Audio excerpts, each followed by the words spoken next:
Alaska Airlines just spent almost $2 billion on a deal that made no sense on paper. Angry pilots, confused flight attendants, two airlines running under two different names for years after the papers were signed. So why did Alaska really want Hawaiian Airlines? The answer has almost nothing to do with beaches, and Alaska needed it faster than anyone realized. In December 2023, Alaska Airlines agreed to buy Hawaiian Airlines for $1.9 billion. That price included almost $900 million of Hawaiian's own debt. On paper, this looked like a strange trade. Hawaiian had lost money almost every quarter since 2020.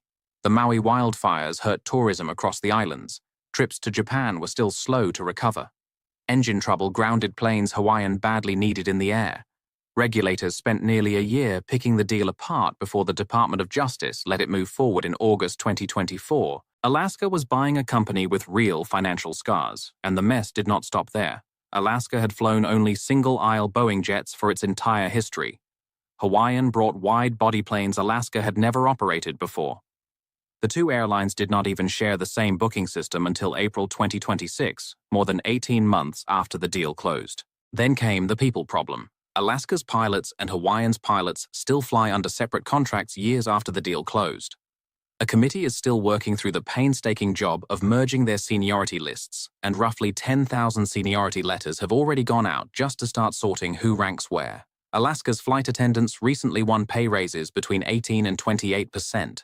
Hawaiian's flight attendants got 6% this year, with only 3% more promised for each of the next 2 years. That gap creates real tension inside the cabin. Hawaiian's mechanics face an even bigger fight, a vote that could hand their union representation to a completely different group tied to Alaska, with a pay gap of about $28,000 a year hanging over the outcome.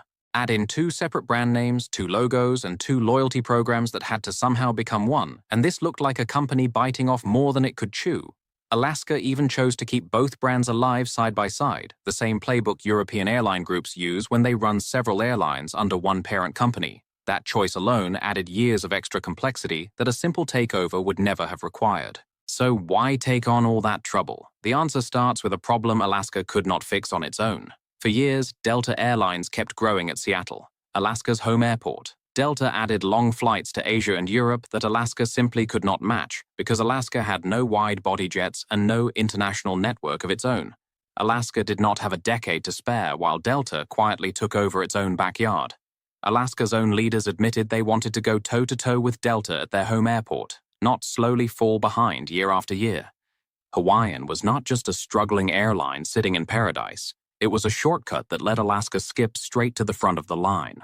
The first prize was Hawaii itself.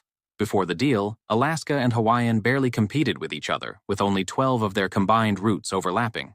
Together, they now control a huge share of every flight between Hawaii and the mainland United States, with estimates ranging from around 40% up toward half of that entire market. Southwest had also been pushing into Hawaii, undercutting fares on island routes for years and threatening to steal local flyers away from Hawaiian for good. By joining forces, Alaska and Hawaiian built a wall around that market that is very hard for any rival to climb over, locking in pricing power on routes that mainland travelers depend on every single year. The second prize was the fleet itself, and this is where the real transformation happened. Hawaiian owned 24 Airbus A330s and a growing order of Boeing 787 Dreamliners. Alaska is now taking those Dreamliners, repainting them in its own colors, and basing them in Seattle.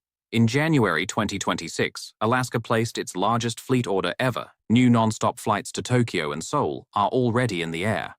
Rome, London, and Reykjavik, none of this would exist without Hawaiian's planes and Hawaiian's pilots, who already knew how to fly long international routes that Alaska had never touched before. Even Hawaiian's smaller Boeing 717 jets still matter, keeping the short island hops running while the bigger planes get repainted for global routes. Every seat added this way is a seat Alaska did not have to design, test, and slowly fill on its own. The third prize was loyalty program scale. In August 2025, Alaska launched Atmos Rewards, merging Alaska's mileage plan with Hawaiian's Hawaiian Miles into one program, later named the top airline rewards program in the country.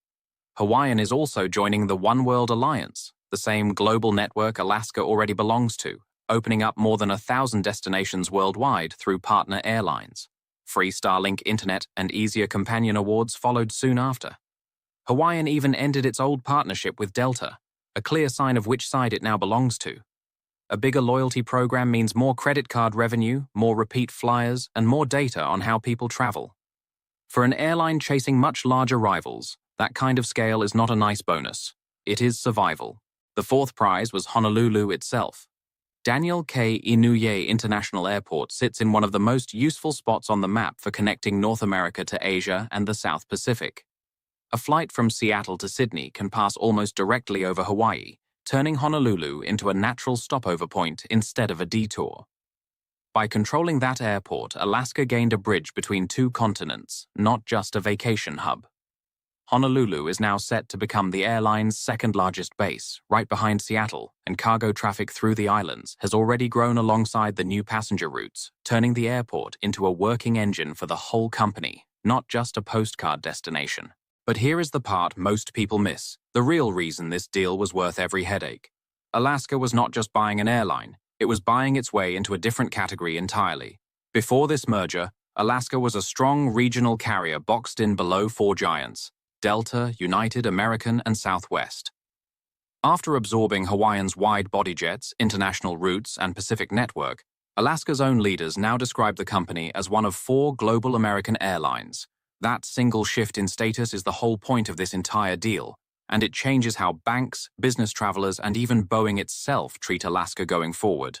Building an international airline from nothing usually takes years of losses, failed routes, and slow trust from travelers. Hawaiian handed Alaska all of that experience in a single move. The wide-body pilots, the Pacific routes, the relationships with airports across Asia, all of it came ready-made instead of built from scratch. That does not mean the pain disappears overnight. Integration costs drained profits through 2025, with reports suggesting the merger cost Alaska hundreds of thousands of dollars every single day during the roughest stretch of the transition. Pilot contracts are still not settled. Mechanics still do not know which union will represent them, with a vote that could shift decades of island-based maintenance work toward the mainland. Flight attendants from both airlines are still waiting on one shared contract that treats them equally. Hawaii residents worry the warm, local feeling of Hawaiian's cabins could fade as Alaska's mainland culture spreads through the combined airline. Yet step back and look at the bigger picture. Alaska did not simply buy Hawaii. Alaska bought a 10-year head start on becoming an international airline. The uniforms, the pay gaps, and the union votes are real problems the company still has to solve, but they are the price of admission into a much bigger game. So was buying Hawaiian Airlines a complicated, messy decision? Absolutely. Every union vote, every pay gap, and every uniform change was real and painful for the people living through it. But airlines rarely get handed a shortcut like this twice in a lifetime. Was it worth it? If Alaska finishes this integration without breaking what made Hawaiian special, the airline that once flew only domestic routes across the West Coast could end up as a true global player standing next to names far bigger than its own, and Hawaiian's islands were simply the bridge that carried them there.